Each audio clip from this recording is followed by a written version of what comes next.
This is the Bump in the Night tag. I got my ticket for the long way round. 2 bottle whiskey for the way.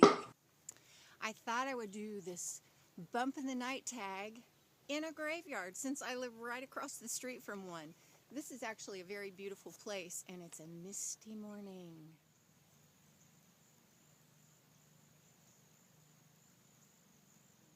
So the fog hasn't lifted yet, and I thought I would go ahead and do this tag. So this is the Bump in the Night tag as originally done by Cold Tea and Crumbs. I will link her channel below. So let's just get right to it. Question 1. Which are your favorite supernatural / horror / scary monsters, scary characters to read about?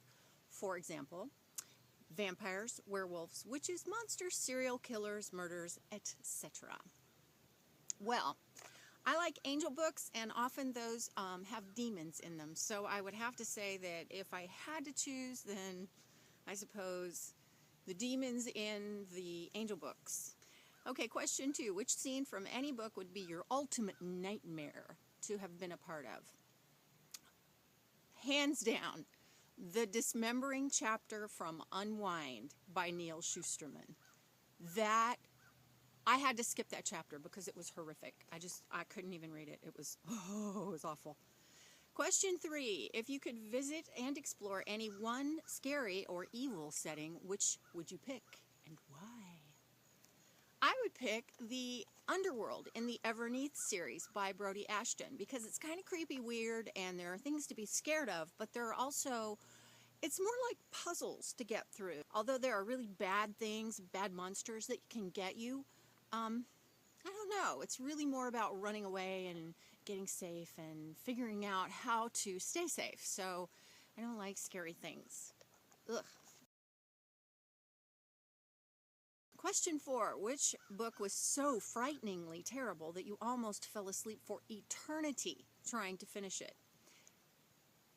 Monsters by Ilsa J. Bick. That book, I had to stop and go back to that book. It's about an apocalypse that happens and people turn into zombies, and then there's this really evil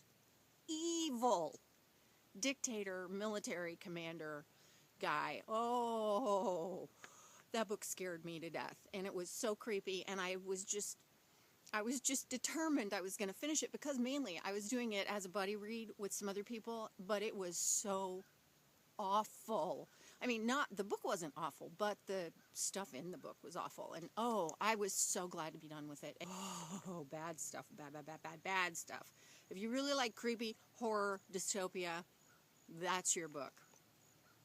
Name one book you wish you could pull certain pages out of and swap for others to make it better. Well, I haven't read Allegiant yet, but I can tell you hands down, for me it would be Requiem by Lauren Oliver.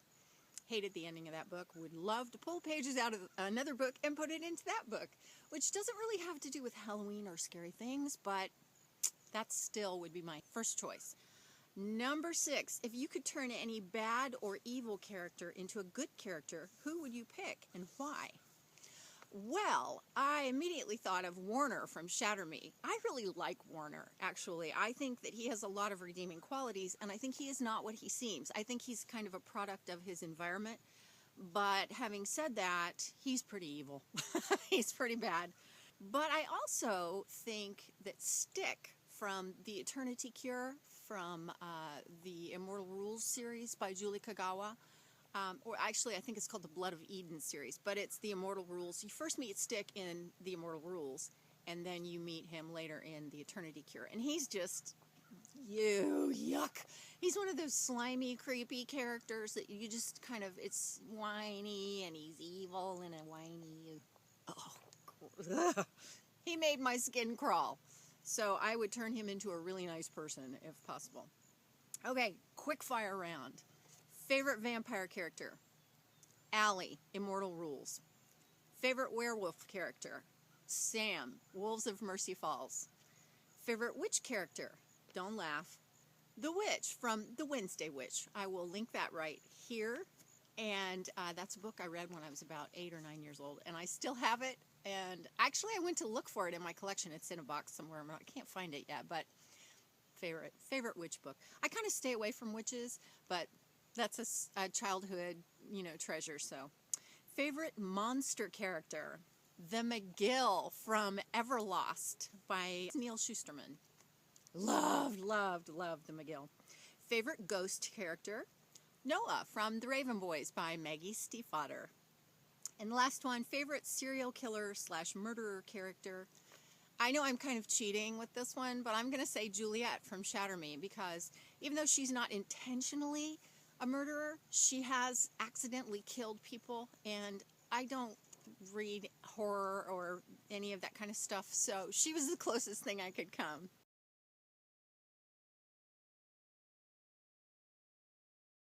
So that is the Bump in the Night tag from the cemetery, dressed in black. I did that for the occasion.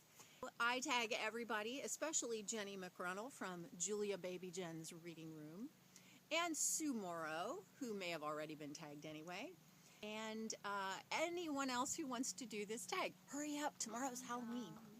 So I'll see you next time. Thanks, as always, for watching.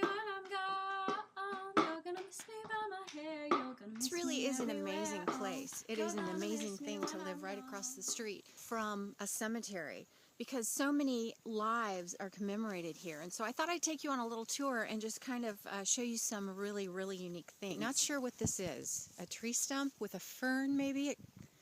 But it commemorates Mr. Farlow or Mrs. Farlow or someone in the Farlow family.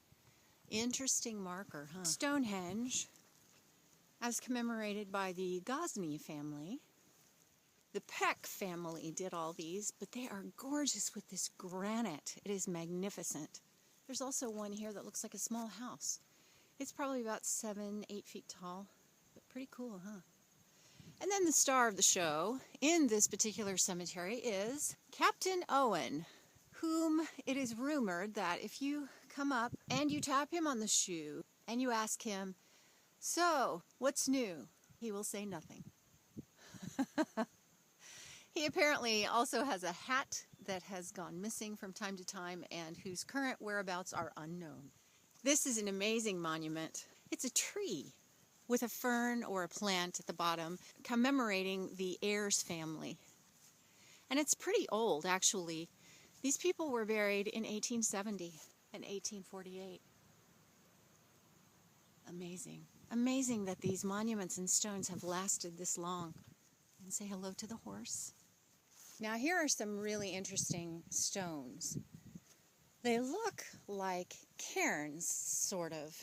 They're like bricks or stones that have just been fitted together. It's as if there's a parchment stretched over. And there is writing here. It's just not really legible. Such an interesting marker, though. It looks almost Aztec. The people that all of these stones commemorate, they all mattered. They made their mark, even if it was brief. And here's a tiny, tiny little one. It's next to a larger stone, which the stone is probably the family stone.